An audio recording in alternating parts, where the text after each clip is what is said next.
I want to say 2012, 2013. And we kind of just, at that time, Morphed Out Reptiles was an idea of a name that kind of just popped up one day, and it was like kind of stuck. Right. So we just, I took my time, considered more of the investment, so to speak. We weren't buying $100 normals or anything like that. I wanted to, seeing and learning all the new stuff that was out within the 5 years. I mean, if we're going to do it this time again, it was like, let's do it right. Right. Let's take the time. Don't rush anything. I'm not here to compete with anybody. This, what we do with the hobby is, something that broke me away. Like, this is my escape type deal. Yeah. So, That's how you have to look at it. One, I have pictures on my Facebook and stuff. Like, the first rack that I came back in with was a melamine rack that was transformed into like 6 different racks. It was a hatchling at one point. It was a 32 quart at one point. Like, I mean, and then we started realizing, hey, let's get some, we got, I believe it was the PVC from Chris at Sea Serpents, who's a great friend of ours. And then next thing I know, I started with 1 snake, and then I had like 10. Yeah. And then it was like, let's do this. Let's actually do it. And I mean, we've been going ever since. I think our first year breeding was 2014 with the ball pythons. Okay. And when you say we are again, who are you referring to? Really, it's just me, but as always, I include, my wife is the one that makes all of this possible. Respect. She, shout out to her. Respect. She pretty much deals, you know how it is, man. She deals with everything that the reptile world has to bring. 100%. Those are and the real ones. The kids, they help out. They have some interest in it. But yeah, I mean, we just started breeding, going, and at this point, we just had better relationships with Paul, before he got out, which that in return, got me into connections with a few people local. And then next thing I know, I have a conversation with, the man himself, Ozzy. I mean, these guys at the point when I was, even just starting back in 2014, I mean, these are guys that I would watch and be like, man, that would be awesome just to meet those guys one day, get knowledge from them, because that's what all of them got. Kabalka, right. Ralph Davis, all those guys, they just give knowledge, and if you listen and learn, it's way easier now than, fauna and king snake times. People didn't want to say anything. Right. But yeah, I mean, we just took off from there, and we started up. I think my first year I had 3 or 4 clutches in 2014. We actually ended up buying a Orange Dream from Paul Miles. It was just an Orange Dream. About a year later, Paul calls me out of nowhere, and he's like, hey, man, that thing might be a het pied. Try it out. So at that time, man, I think Orange Dream pieds were still 4,000 or 5,000. I don't remember exactly the number, but they were rare. We bred them to a pied and got, I want to say 3 or 4 Orange Dream pieds in the first clutch. Damn. So that was like, I would say that was my big, like, hey, this is a lot different than just, you stumbled across something right now. So this is the perfect time. Run with this project. So we just kind of started that. And, I will say, Morphed Out Reptiles, he laughs whenever I talk about it with him, but shout out to Daniel Allison. That guy, he is a great friend, great supporter. I did my first ever Baltimore Repticon where I set up, and it was 2014, I believe, when we hashed out that OD stuff. Not knowing anybody, I knew of him, but I didn't know, hey, these guys don't know me. This is my first ever show. So Daniel walks over and he's like looking at some OD Pied stuff. I think he grabbed like 3 girls from me. Nice. And I mean, again, this is my first show, so I don't expect to do anything. You know, we're just here because a buddy said, "Hey, man, just bring some animals and set up with on the table." Yeah, see what happens. I don't even think I had a banner at that time. So Daniel picked up a good bit, and I tell him I still have the band from the first sale that we ever did. It's in our room. You know, we see it every day. You know, he inspired me. Hey, I got the attention of, you know, somebody who's way more advanced right now. Yeah. And, you know, that intrigued me, man. It made me, you know, hey, I could do this. Dude, so, you just said something that just clicked in my head like a light bulb, because you got to understand, like, when you're concentrating on doing your own thing, right? Like, for instance, Tim doing his own thing, just concentrating on himself, has an opportunity to go to a show, right?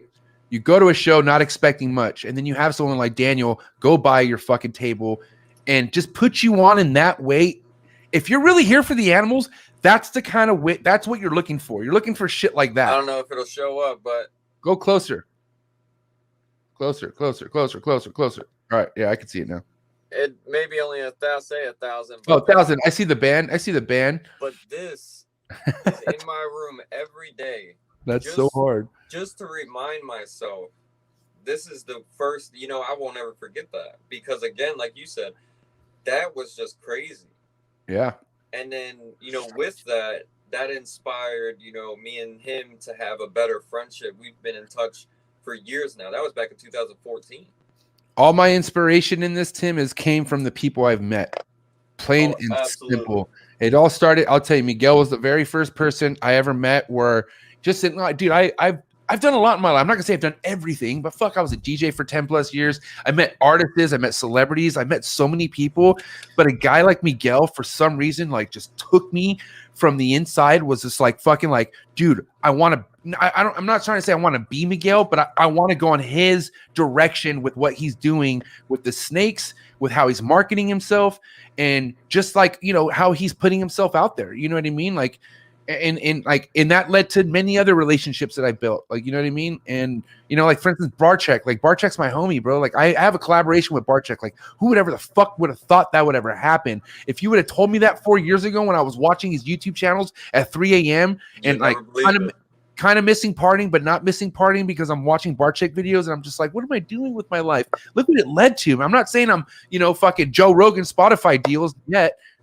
We'll see. I'm just saying, but I'm just saying, like, day by day, right? But I'm just saying, like, you just never fucking know, man. And Tim, this is why, you know, and we'll get into how I always knew you were on doing your own thing because of the snakes you're working with, which we'll get into in just a second. But what else other than Daniel, right? Can you kind of share some other stories of some other connections you were able to lead yourself to after meeting Daniel, like another like mentor or inspiration that you want to shout out?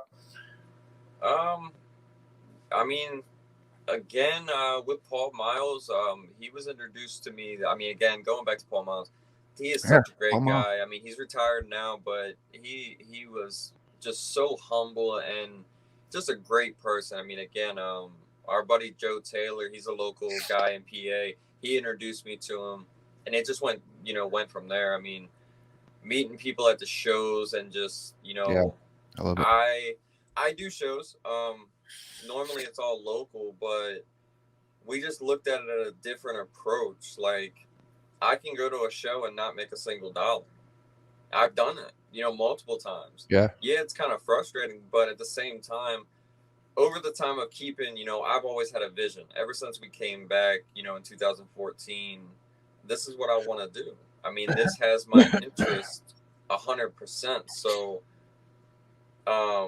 you know, I put everything into it, you know, and then meeting people, you know, over the years, like meeting people, you know, again, yeah, I go back to the Reptile thing, you know, what JT does with his company and how, you know, how these other guys, you know, whether it's Justin or Ozzy or Miguel, these guys put everything that they have into their company.